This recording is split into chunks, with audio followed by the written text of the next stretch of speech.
Hi everybody! Today I'm going to build upon the topics that I've talked about previously, which is the factors that influence teens to do drugs and the consequences that teens face when they do drugs. And today I'm going to talk about the most widely used drugs with teens, which is marijuana. Now, this drug is widely used not only with adults, but because it's widely used with adults, it has also become widely used with teenagers. Now, teenagers at some point are going to be peer pressured into at least trying a drug during their teenage years. And the most widely used and most widely talked about drug is marijuana. And so today I'm going to address the problem with casual teenage marijuana usage and the effect that it has on your teens. So most people know what marijuana is, but just so we have a clear definition of what it is a mixture of shredded leaves, stems, and flowers of cannabis plant. And this plant actually has a chemical which is called THC. And THC is the chemical that actually produces the mind-altering effect that you feel whenever you smoke marijuana.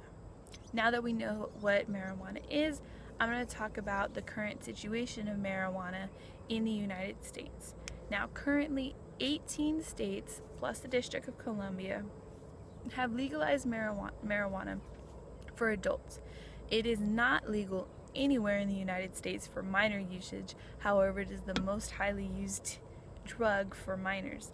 But because so many adults are doing it now, because it's legal in many states, teenagers see adults doing it and they think it's not very harmful, and that's why teens are using it so casually now.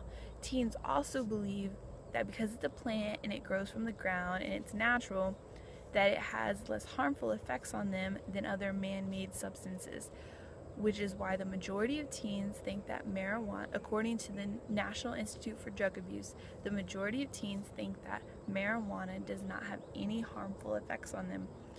Only 44.4% of teens think that marijuana actually has some sort of harmful effect, which is what I'm going to talk about next, which is the harmful effects that marijuana usage has on teenagers.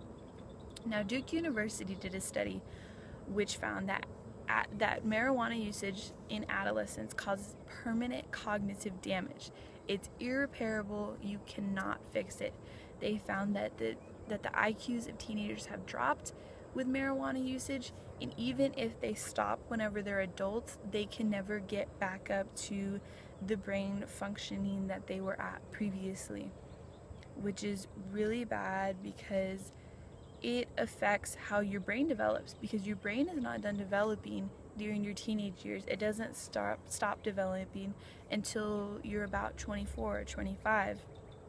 And so whenever you do marijuana when you're a teenager, it affects how your brain's going to function for the rest of your life, and it can alter your brain. And it has also led to teenagers doing worse in school. It has become a gateway for teens to try other drugs because they think, oh, I tried marijuana and I've been fine, so they want to try other substances now. And it also has pretty bad health effects, which is it leads to coughing. Like a smoker, you start coughing a lot because it affects your whole respiratory system. And it also has high links with depression and anxiety in teenagers.